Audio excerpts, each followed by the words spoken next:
Capsule numéro 9. Comment on fait un cylindre, une pièce cylindrique, ou de façon plus générale, une pièce de révolution? Qu'est-ce qu'on entend par là? On va revenir à la base. Comment on fait un cylindre? Bon, la bonne vieille méthode, on va prendre, admettons, le plan du dessus, on va faire une esquisse avec un cercle centré à l'origine. On va lui donner une dimension, on va dire 50, comme ça, totalement contraint. Parfait. Et ensuite, cette esquisse-là, on la transforme, hein, on utilise bossage. On peut dire, bon, la même dimension de 50, et voilà, on a un cylindre. C'est bien beau. Rappelez-vous, hein, si je change ma vue ici, puis je viens prendre la vue de face, un cylindre, vu de côté comme ça ressemble à un rectangle. Si je le penche un peu vers moi, hein, vous voyez là, on voit la forme du cylindre. Mais imaginez, pareil comme un bossage, hein, qu'on transformait un cercle en un cylindre en lui donnant une longueur dans la troisième dimension. Ben, on peut faire quelque chose autour d'un axe. Hein. Si vous voyez là, il y a quand même un axe qui va passer au centre de mon cylindre, ici. Et si je reviens en vue de face comme ça, imaginez un rectangle, hein, qui fait la moitié de la largeur ici. Et ce rectangle-là, comme sur une peinture, imaginez que ce rectangle-là va tourner autour de l'axe central. Et en balayant cet espace-là, va générer un volume. Bon, une image vaut 1000 mots. On va faire la démonstration. Donc, je vais me débarrasser ici de l'esquisse et de la fonction. Et là, je vais prendre le plat de face. Je vais faire une esquisse. Et je vais prendre un carré ici, un rectangle, que je vais partir de mon origine et je vais lui donner une forme comme ça. Bon, maintenant, on va faire une cotation intelligente. On va dire, tiens, 25 pour avoir la même dimension que tantôt et 50 ici. Donc 50, cette fois-ci, c'est la hauteur de mon cylindre et 25, c'est le rayon de mon cercle que j'avais dessiné tantôt. Donc un diamètre de 50, pareil comme tantôt. Je suis totalement contraint. Et là, j'ai cette esquisse-là. Elle est sélectionnée. Et là, je vais faire un bossage base avec révolution. J'ouvre la fonction et ce qu'on me demande, c'est un axe de révolution. Mais je pourrais utiliser cet axe-là ici. Déjà, en le sélectionnant, ça vient faire une révolution et ça transforme mon rectangle. Hein? Vous voyez le balayage là, en tournant autour de son axe, ce rectangle-là vient générer une forme 3D. J'ai choisi l'arête de mon rectangle, j'aurais pu choisir autre chose. Si vous regardez en haut à gauche ici, si j'ouvre cet arbre-là, vous avez un arbre qu'on reconnaît. Hein? Toutes les constructions qu'on a fait à date vont apparaître ici. Vous avez les plans de face de dessus, de droite, etc. Vous avez aussi les axes. Hein? Axis 1, 2, 3. Eh bien, l'axe 1, c'est l'axe des X. L'axe 2, Y. Axe 3, Z. Donc, au lieu de cette esquisse-là, j'aurais pu choisir cet axe-là ici. Vous voyez, axis 2, ça me donne le même résultat. Si j'avais choisi l'axe des X qui est ici, hein, donc ça aurait été celui-là, ça aurait donné le même résultat de choisir cette ligne-là dans l'esquisse. Mais regardez bien la forme changée. Oh, là maintenant, la révolution se fait autour de l'axe des X. Je vais fermer ça ici pour que vous puissiez voir un instant un peu l'effet. Donc, dépendamment de l'axe qu'on choisit, ça va donner quelque chose de différent. Hein. Si je sélectionne ça ici, vous voyez mon esquisse qui a tourner autour de l'axe des X. Ah, c'est bien parfait ça. Mais c'est pas ça que je voulais. Vous pouvez revenir ici. Vous pouvez modifier la fonction. Et au lieu de sélectionner l'axe des X, je sélectionne l'axe des Y. Ou encore une fois, c'était cette ligne-là dans l'esquisse. Et lorsque j'ai terminé, je suis revenu à mon cylindre. Vous voulez avoir un 3/4 de cylindre? Hein? Vous voulez faire semblant comme si c'était un gâteau et quelqu'un avait déjà mangé une part du gâteau? Encore une fois, on peut revenir ici et modifier la fonction. Comme vous voyez, c'est écrit 360 degrés. Si je dis 270 degrés, hein, c'est 3/4 de tour, et que je pèse sur mon bouton OK, vous voyez l'effet que ça donne. Ça n'a pas fait une rotation au complet, ça l'a fait une rotation là, jusqu'à 270 degrés. Là, vous vous dites, « Hey, c'est pas cette part-là de gâteau que je voulais enlever, c'était celle-ci. » On retourne encore une fois dans la fonction.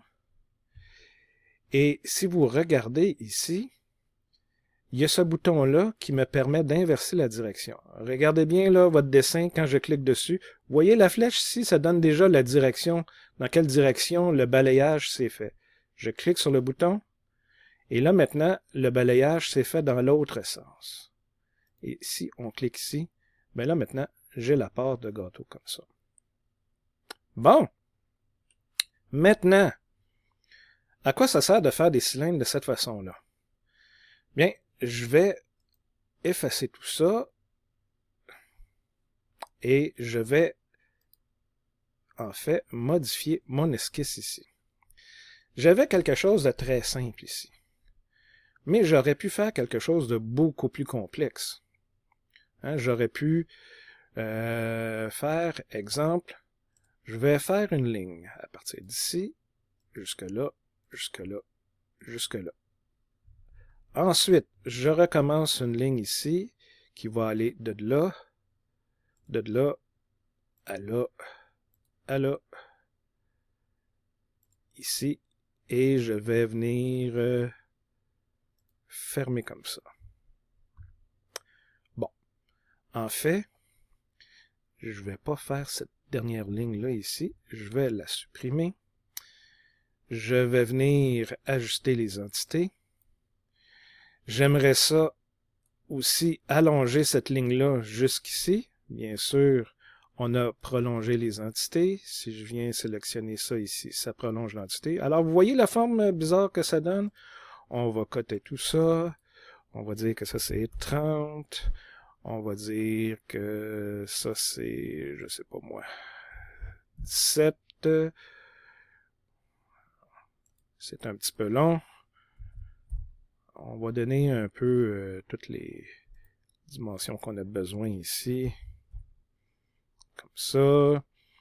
Ensuite, celle-ci. Comme ça. Celle-ci. Elle, on va la mettre à 12. 10 comme ça. Est-ce qu'il m'en reste encore? Probablement celle-ci. On va dire 30 comme ça. Et voilà. Tout est contraint. Ça me semble un peu complexe. Oh là là. Mais au moins, c'est totalement contraint. Vous voyez la forme là? J'ai dessiné une surface ici qui est complètement fermée. Je vais m'en servir comme révolution autour de cet axe-là ici.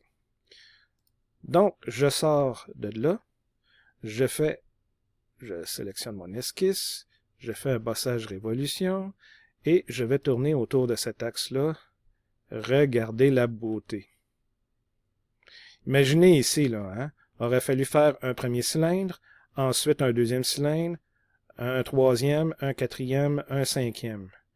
Là, en une seule fonction et une seule esquisse, j'ai fait un arbre hein, qui a une certaine complexité ici. En plus de ça, je peux venir enlever des choses par révolution. Je vous donne un exemple. On va s'en aller sur le plan de face. On va faire une esquisse. Oh, on va faire quelque chose d'intéressant. On va faire un petit cercle tout simplement. Dans le milieu de cette ligne-là, on va lui donner un rayon de 10, totalement contraint. C'est parfait. Je sors de là. Et je pourrais faire un enlèvement.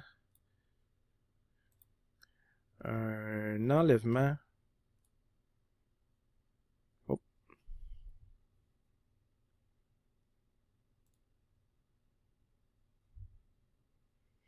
Un enlèvement de matière par révolution ici. Parfait. Quel axe je vais sélectionner? Il faut toujours prendre un axe qui est dans le même plan que notre esquisse.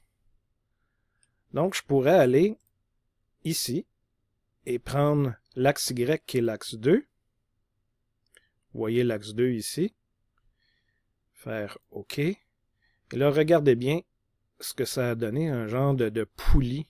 Hein? J'ai fait un enlèvement de matière ici. Et ça fonctionne de la même façon. Je peux sélectionner 360 degrés ou 180 degrés si je ne veux pas tourner autour, faire un tour complet, etc., etc. On peut faire des bagues aussi, hein, des anneaux. Je vous donne un exemple. Je fais un anneau ici. On va se mettre encore dans le plan de face. Et je vais faire un carré, cette fois-ci. On fait plan de face, esquisse. Je vais faire un carré, bien ordinaire. Comme ça. Je vais le coter. On va dire 20 par 20. Il faut le positionner. Par rapport à ça, on va dire 20 ici. Et par rapport encore à ça, on va dire 70. Totalement contraint. Parfait. Je peux sortir de ma cotation. Je peux sortir de mon esquisse et je peux faire un bossage révolution. Et encore une fois, je peux venir chercher l'axe Y comme ça. Si je clique sur OK, regardez le bel anneau que ça vient de faire. Là, vos limites, c'est pas mal votre créativité, votre imagination. C'est assez simple comme fonction.